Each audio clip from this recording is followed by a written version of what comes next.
নমস্কার তোমাদের সবাইকে সানা স্মাইল এডুকেশন সেন্টারে স্বাগত জানিয়ে আজকের ক্লাসটি শুরু করছি।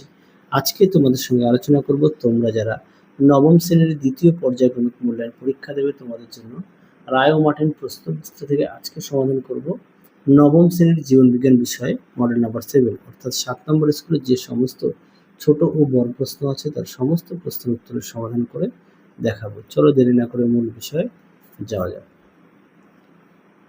দেখো কি আছে, একে বাষ্পমোচনে পত্ররন্ধ্রের ছিদ্র খুলতে ও বন্ধ করতে সাহায্য করে। উত্তরটা লিখবে পটাশিয়াম আয়ন, অপশন ডি। দিয়ে দেখো মাগুর মাছের অতিরিক্ত শ্বাসযন্ত্রের নাম, উত্তরটা লিখবে শ্বাসবৃক্ষ, অপশন বি। তিনে দেখো প্রদত্ত প্রাণীগুলির মধ্যে কোনটি স্যাঙ্গুইন নির্ভর, উত্তরটা লিখবে অপশন এ যোগ। চারে দেখো উত্তরটা লিখবে অ্যামোনিয়া, অপশন সি। পাঁচে দেখো উত্তরটা হবে পাইন গাছ, অপশন এ।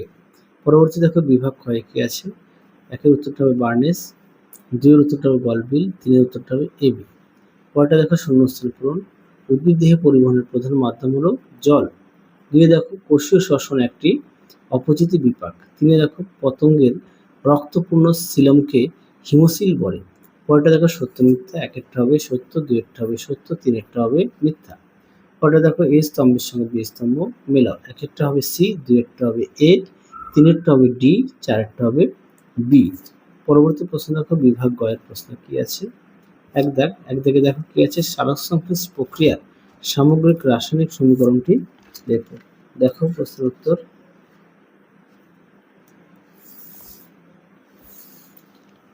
দেখো উত্তরটি তোমরা এখান থেকে লিখবে। পরবর্তী প্রশ্ন দেখো অভিস্রবণকে একটি বিশেষ ধরনের ব্যাপন বলা হয় কেন। দেখো প্রশ্ন উত্তর, দেখো উত্তরটি এখান থেকে এই পর্যন্ত লিখবে। পরবর্তী দেখো রসের উৎস্রোত কাকে বলে।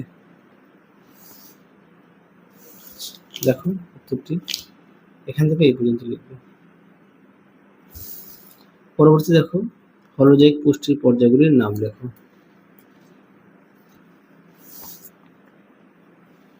দেখো হলোজাইক পুষ্টির পর্যায়গুলির নাম, দেখো এখানে 5টি পর্যায় দেওয়া আছে, তোমরা একটু পড়ে নিয়ে লিখবে। মানুষের দাঁতের সংকেত, এই প্রশ্নের উত্তরটা আগের ভিডিওতে দেখানো আছে, তাও দেখিয়ে দিই, দেখে নাও। এখান থেকে এই পর্যন্ত লিখবে। পরবর্তী দেখো 6 দাগের প্রশ্নটা দেখো, উত্তরটা তোমাদের দেখাই। দেখো আচ্ছা, এখানে বলেছে দানাদার, তাহলে লিখবে এই 3টি লিখবে। হ্যাঁ, দানাদার, নিউট্রোফিল, ইউসিনোফিল আর বেসোফিল, এই 3টি নাম লিখবে। পরে দেখো পেছনে ফুসফুসের দুটি ভূমিকা উল্লেখ করো। দেখো উত্তরটি তোমরা ঠিক এখান থেকে এই পর্যন্ত লিখবে, দেখে নাও এখান থেকে এই অবধি। পরবর্তী দেখো কি আছে, বিভাগ ঘয়ের প্রশ্ন। পৌষ্টিকতন্ত্র চিত্রটা আগের ভিডিওতে দেখানো আছে, মানবদেহের হ্যারিসেনতন্ত্রের ছবিটাও আগের ভিডিওতে দেখানো আছে, একটু দেখে নিও।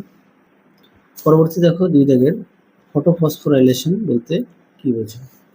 এই প্রশ্নটা তো আগের ভিডিওতে দেখানো আছে, 207 নম্বর পেজে দেখো উত্তরটি পেয়ে যাবে, ঠিক এখান থেকে এই পর্যন্ত দেখে নাও।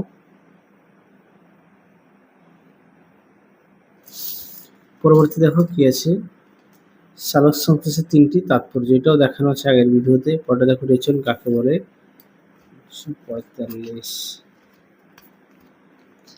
দেখো রেচন কাকে বলে, এখান থেকে এই পর্যন্ত লিখবে।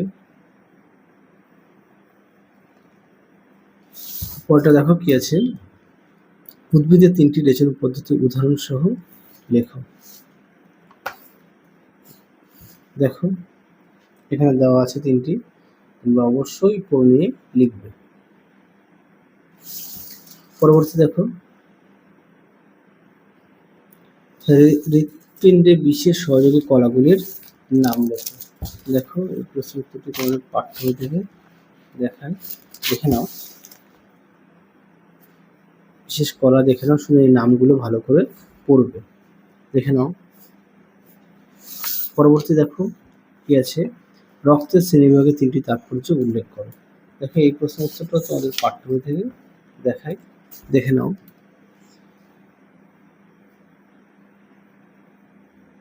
আশা করি দেখে নিয়েছো। পরবর্তী দেখো ধমনী ও শিরার পার্থক্য, এটা আগের ভিডিওতে দেওয়া আছে, তোমরা একটু দেখে নিও। কারণ একই কোশ্চেন বারবার আসছে, তো সেই কারণে দেখলাম না। পরটা দেখো বিএমআর কাকে বলে। দেখো বিএমআর কাকে বলে, এখান থেকে এই পর্যন্ত লিখবে। তাহলে চলো আজকের মতো এখানেই সমাপ্ত করছি। আবার দেখা হবে পরবর্তী ভিডিওতে। তোমরা সবাই সুস্থ থেকো, ভালো থেকো। আজকের মতো টাটা।